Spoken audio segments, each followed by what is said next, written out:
Hey you guys, how you doing?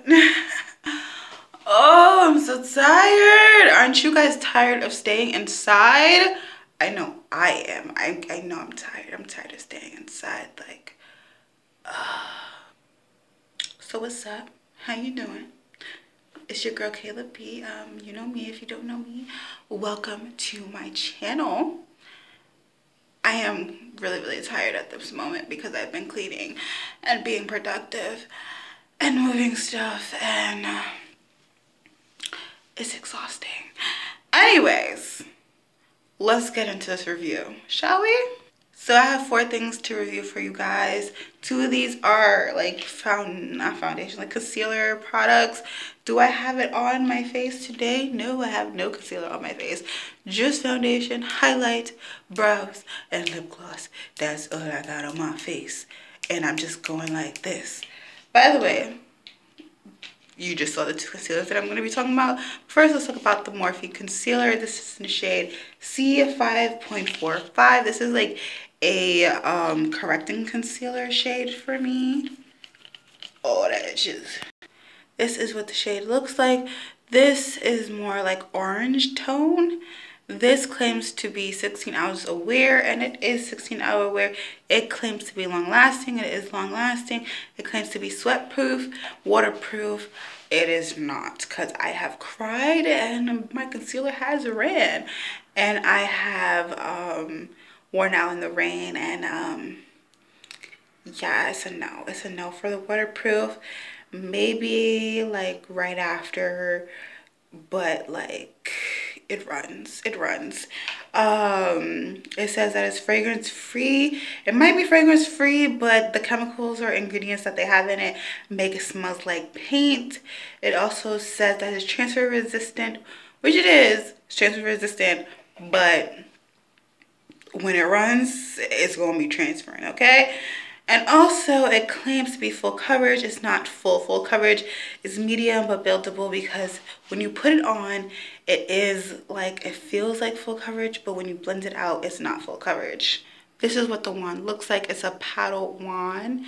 Also, the concealer retails for 10 bucks. By the way, this is one swipe, and again, you think it's full coverage, then you blend it out and it's not. I'm going to be blending it out with the Complexion brush, which is actually a good brush. This retails for $26, but it's not worth $26. It's worth less than. This is like Morphe brush type of quality with the bristles. Actually, Morphe brushes are better quality with the bristles than this for their concealer brushes. I like their concealer brushes and I like their foundation brushes. But as you can see, the edges on the Complexion brush has risen. Some of the brush hairs has risen. They are not falling out. They're just up after uses and after washing. They're just uneven. So it's like a luxury brush, but it's not really. It's weighted, it's also light, and it's very easy to maneuver. Especially I like the triangle shape, because you get underneath like the eyes, into the corners, and also I like the gradient effect, how it has white to gray bristles. But it looks cheap. It feels very soft and luxury, but the bristles say different.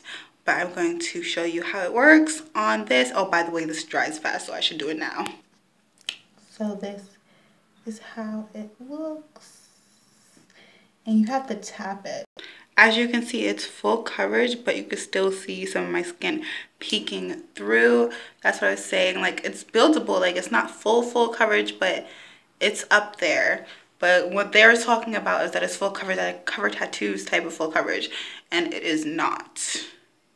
It can be builded up there, but it's going to take some time.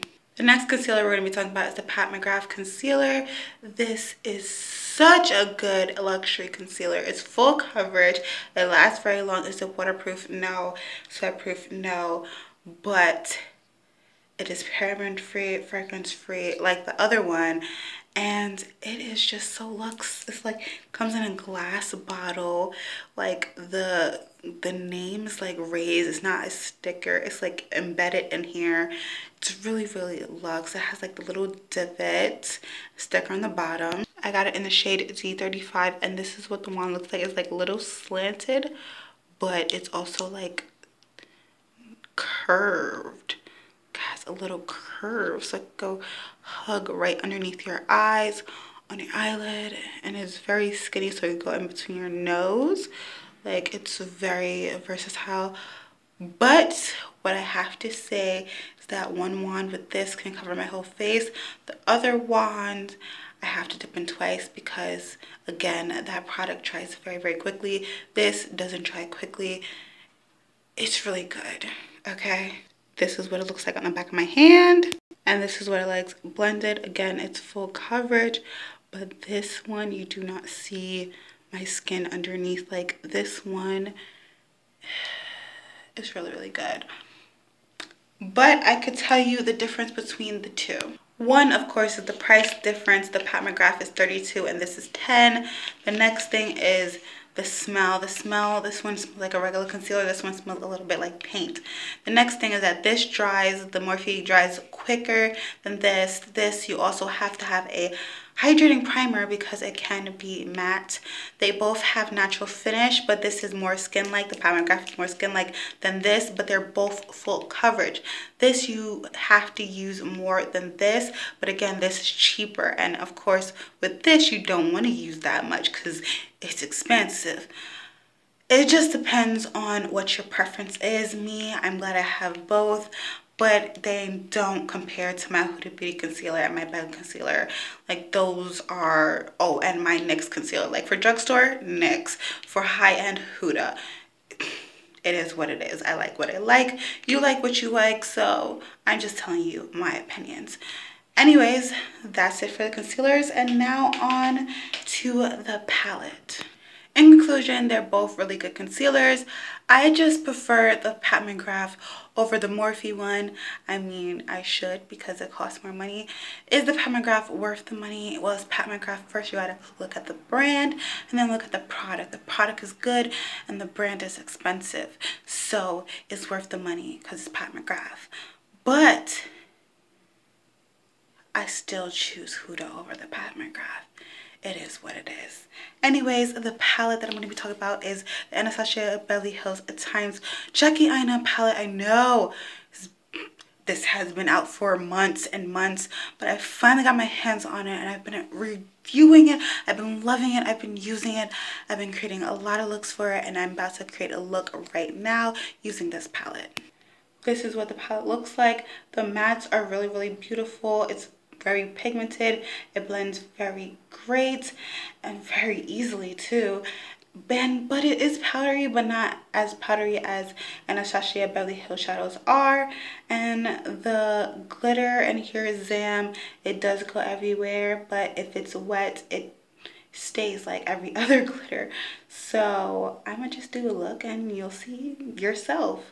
But this video is for $45, but it's on sale because it is limited edition, so go get yours now if this color scheme jumps out at you. If you don't like the color scheme, then I suggest you not to get it, because to get something just because a lot of people like it is not a good reason to get it. Okay, I just dipped into ginger and look at the kickback. I'm going to put ginger on my brow bone and into the crease. Next, I'm going to be using a little bit of Supreme into the crease. And I just used the shade Pinker on the outer corner. Now I'm going to go in with Lituation on the lid. Top it off with Zam. Actually, that shimmer is shimming. I just want Lituation on the lid. Forget Zam. I like this look. See, this is why I like this palette. This palette is my type of color scheme, and I really do like it. She did do it for the color girls in mind, and she did that. And I do kind of like the packaging. I mean, I wish it was more skin-like. Like, I wish it felt more sort of plushy, but it is what it is. Anyways, I hope you guys like this review on these couple of products. Have a great day, have a great night whenever you're watching this, and stay safe, stay home. Hit that quarantine, yo. Why did I just do that? Anyways, bye, guys.